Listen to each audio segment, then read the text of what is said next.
L'actualité du renard bleu. Un article, une réaction pour aiguiser l'esprit critique. Avez-vous joué à des jeux vidéo pendant la période du Covid? Comment le confinement d'il y a 5 ans a transformé le jeu vidéo et notre manière d'y jouer aussi? Aujourd'hui, un article dans le Huffington Post par Robinson Darando. La crise du Covid, en plus de booster l'industrie du jeu vidéo, a bouleversé nos pratiques de joueurs. C'était il y a 5 ans, jour pour jour, le 17 mars 2020. La France était confinée. Et pour beaucoup de personnes, cette période a été l'occasion de passer des journées et des nuits entières à jouer aux jeux vidéo. Et l'industrie vidéoludique en a bien profité, puisque la crise du Covid a été très bénéfique pour le secteur et pour nos habitudes de jeu. En 2020, le marché mondial du jeu vidéo a généré 139,9 milliards de dollars, près de 129 milliards d'euros, soit 12% de plus qu'en 2019. Mais le confinement ne nous a pas seulement fait jouer plus, il a également transformé pour longtemps nos pratiques de joueurs ainsi que les jeux eux-mêmes. Premier élément, là, il parle effectivement du chiffre d'affaires mondial en 2020, mais ce qui est intéressant, c'est de voir aujourd'hui ce qu'il en est. Alors, d'un point de vue mondial, je vais pas détailler les chiffres, notamment pour la France, mais globalement, ça a augmenté un peu de partout, parce que le chiffre mondial est une somme des pays. Et donc, le marché mondial du jeu vidéo a atteint 196 milliards de dollars en 2023. On n'est pas sur les chiffres 2024, ni encore 2025 qui est en cours, on est en début 2025, mais 196 milliards de dollars pour 139,9 en 2020. En 3 ans, on a explosé les chiffres. Donc tout ça pour dire qu'il y a sujet à controverse concernant la crise du jeu vidéo. Certainement que les jeux vidéo sont de plus en plus coûteux, donc difficiles à fabriquer, donc les marges ne sont pas les mêmes à trouver que sur les jeux d'il y a une dizaine d'années par exemple. Mais je crois aussi et surtout qu'il faut quand même pas se voiler la face. Des grands groupes qui suppriment et qui licencient, qui suppriment des postes, c'est certainement et avant tout pour améliorer et accélérer les dividendes. C'est-à-dire mieux rémunérer les actionnaires. Et ça, c'est quand même une constante dans à peu près toutes les industries. La crise sanitaire a mis la lumière sur certains titres appartenant au genre du cozy gaming, terme désignant des jeux sans prise de tête comme Animal Crossing New Horizon. Mais 2020, c'est aussi l'essor des jeux de type loup-garou comme le célèbre Among Us. Et encore aujourd'hui, ces deux genres continuent à plaire et à se vendre.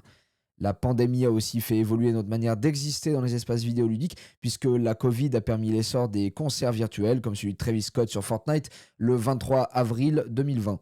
La franchise a réitéré l'expérience plusieurs fois, rien qu'en novembre dernier, où 14 millions de personnes ont assisté en ligne à un show de Snoop Dogg, Ice Spice ou encore Eminem. C'est également lors de cette période que se popularisent les serveurs dits roleplay sur Grand Theft Auto 5. Le concept est simple, incarner un personnage et jouer de manière plus ou moins réaliste en s'écartant de la mission donnée à la base par le jeu au personnage incarné. Les spectateurs pouvaient alors suivre les aventures de différents streamers de la même manière qu'une série télévisée.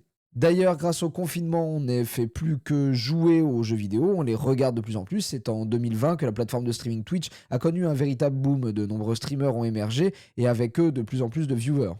D'après le site Twitch Tracker, la plateforme comptait une moyenne de 1,4 million de spectateurs en simultané en février 2020 contre 2,4 millions en février 2025. Une croissance dont a pu bénéficier l'e-sport qui a su s'adapter aux compétitions en ligne au détriment d'événements en présentiel. Les audiences globales de ce sport qui étaient de 435,7 millions de spectateurs en 2020 devraient dépasser les 640 millions en 2025 selon la data platform spécialisée Newzo.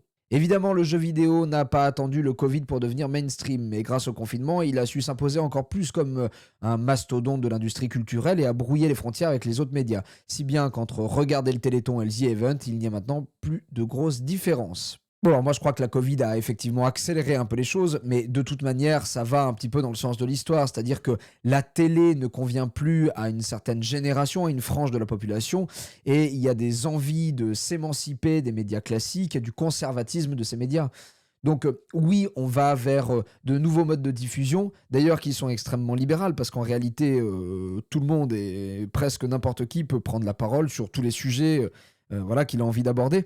Donc oui, je crois qu'il y a eu accélération pendant le Covid, mais que ça suit une tendance et même un besoin des personnes, en fait, de liberté de dire des choses, de s'informer, de parler, de se divertir. D'ailleurs, là, l'article n'en fait pas état, mais Twitch a supprimé de nombreux emplois et en l'occurrence, la plateforme a explosé. Donc bon, on peut se poser la question aussi encore une fois, de la rémunération des actionnaires, du bureau, du board de cette plateforme, quand ils suppriment de l'activité, en tout cas salariés et des professionnels.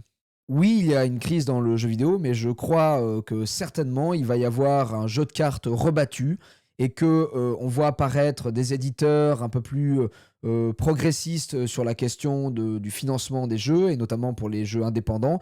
Et donc je pense sincèrement que le marché va être redistribué, que petit à petit les choses vont se faire différemment. Donc j'y crois, c'est un marché qui est puissant. On atteint quasiment les 200 milliards d'euros de chiffre d'affaires à l'année mondiale. Donc je suis certain qu'il va y avoir des solutions pour que cette crise passe. En tout cas, je vous remercie de m'avoir écouté et puis je vous dis à demain.